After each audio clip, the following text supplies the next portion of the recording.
ये shark tank India के सबसे वर्स्ट डील्स में से एक है जिसमें शार्क्स ने पैसे कमाने के साथ साथ गंभीर रूप से लॉस भी किया है। लेकिन स्किपी आइस पॉप की पिच में शार्क्स काफी लुभाए हुए थे क्योंकि वो उनकी सबसे बेस्ट डील्स में से एक थी। स्किपी आइस पॉप को शार्क टैंक इंडिया के सीजन 1 के एपिसोड 6 में फीचर किया गया था, जिसमें रवि और अनन्या ने अपने नेचुरल आइस पॉप को प्रेजेंट किया था। उस टाइम पर कंपनी काफी अर्ली स्टेज में थी, पर शार्क्स को इंडिया में फ्रोजन प्रोडक्ट्स को सप्लाई करने की बड़ी परेशानी का एहसास था, इसलिए उन्होंने पूरे सप्लाई चेन को बदलकर रेफ्रिजरेशन को हटा दिया। तो स्किपी आइस पॉप बनती है लिक्विड फॉर्म में रूम टेम्परेचर पर और इससे सप्लाई भी आसान हो जाती है। हम अपने डिस्ट्रीब्यूटर्स को लिक्विड फॉर्म में रूम टेम्परेचर पर सप्लाई करते हैं। शुरुआत में उन्होंने 45 लाख के बदले 5% इक्विटी ऑफर की थी, पर कंपनी की सेल 5 लाख से सीधे 70 लाख तक पहुंच गई। आज ये कंपनी इंडिया के 25 से ज्यादा राज्यों में 10,000 से ज्यादा आउटलेट्स में अपने प्रोडक्ट को बेचती है और कंपनी की मंथली सेल आज 2.8 करोड़ रुपए तक पहुंच चुकी है।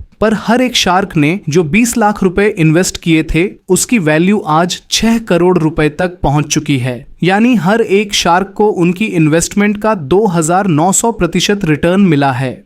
लेकिन सीजन 1 में सारे शार्क्स ने एक ऐसी डील भी की थी जो उनकी सबसे वर्स्ट इन्वेस्टमेंट साबित होने वाली थी। एपिसोड 12 में लोका के फाउंडर कृष्णन अपनी मेटावर्स ऐप को लेकर आते हैं जिसमें लोग डिजिटल मीटिंग्स कर सकते हैं। कंपनी का प्रोडक्ट अभी तक कंप्लीट नहीं था और उसका कोई रेवेन्यू मॉडल भी नहीं था। कंपनी का फाउंडर पास्ट में फूडी बाबा नाम का स्टार्टअप भी खत्म कर चुका था। एपिसोड एयर होने के बाद कम्युनिटी कंपनी को चेक करना शुरू कर देती है और उस पर काफी सारे फ्लॉज रिपोर्ट होने लगते हैं। अगर हम उनके गेम को देखें तो वो पूरी तरह से बिल्ड मल्टीप्लेयर गेम जैसी लगती है जिसे कोई भी बिगिनर गेम डेवलपर बना सकता है और जिसका मेटावर्स रोब्लॉक्स, माइनक्राफ्ट और पबजी के कैरेक्टर्स से मिलता जुलता था।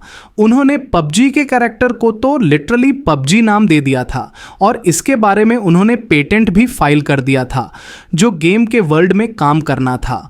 आज अगर आप प्ले स्टोर में जाएंगे तो ये गेम देखने में काफ़ी लो क्वालिटी लगती है।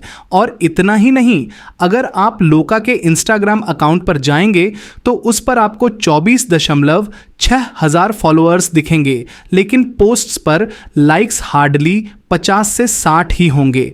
बोट के फाउंडर अमन गुप्ता को वर्ड्स को ट्विस्ट करना और स्टोरीज बनाना बहुत अच्छी तरह से आता है, जिसे हम पूरे एपिसोड में देख सकते हैं। स्निच कंपनी को शार्क टैंक इंडिया के सीजन 2 में प्रेजेंट किया गया था। शुरुआत में फाउंडर 0.5% इक्विटी के बदले 1,50,00,000 रुपए मांग रहा था, लेकिन आखिरकार सारे शार्क्स मिलकर 1,50,00,000 के बदले 1% इक्विटी ऑफर करते हैं और फाउंडर को 5 शार्क्स से डील मिल जाती है और ये सारे शार्क्स की one of the best deals में से एक साबित होने वाली थी। स्निच एक प्रीमियम प्राइस पॉइंट पर ऑपरेट करता है जहां ज़ूडियो और मैक्स से महंगे लेकिन ज़ारा और H&M से सस्ते कपड़े बेचे जाते हैं। और शार्क्स की कंपनी ने SWC ग्लोबल और आईवी कैप वेंचर्स से 110 करोड़ रुपए रेज किए हैं, जिससे कंपनी की वैल्यूएशन आज 600 करोड़ रुपए तक पहुंच चुकी है।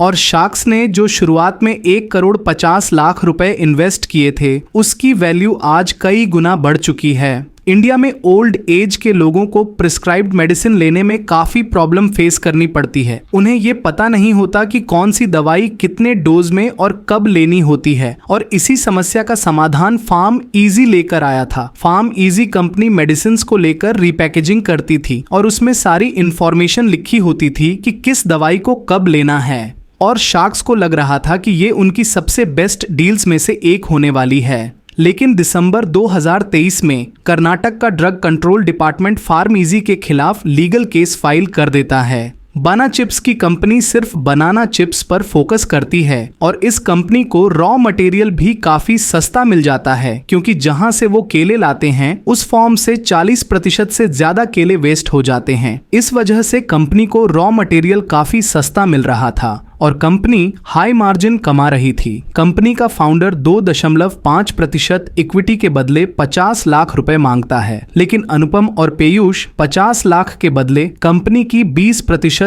इक्विटी ले लेते हैं। लेकिन बीच में शार्क्स और फाउंडर के बीच कुछ मिसअंडरस्टैंडिंग हो जाती है। शार्क टैंक इंडिया का एपिसोड रहा है लेकिन आखिर में अशनीर ग्रोवर इसको ऑफर दे देते हैं। शार्क टैंक इंडिया में फीचर होने के बाद कंपनी की सेल 20 लाख सीसी का 2 करोड़ 50 लाख तक पहुंच जाती है। इसका मतलब यह हुआ कि शार्क्स को उनकी इन्वेस्टमेंट का 1947% रिटर्न मिल चुका है। इतने सारे एपिसोड्स देखने के बाद मुझे यह समझ में आया कि यह काफी मजेदार है। आपको शार्क टैंक इंडिया के इस प्रॉफिट और लॉस के बारे में क्या कहना है, हमें कमेंट करके जरूर बताएं। साथ ही ऐसी ही दिलचस्प वीडियो देखने के लिए हमारे चैनल को सब्सक्राइब करें और बेल आइकन पर क्लिक कर दें।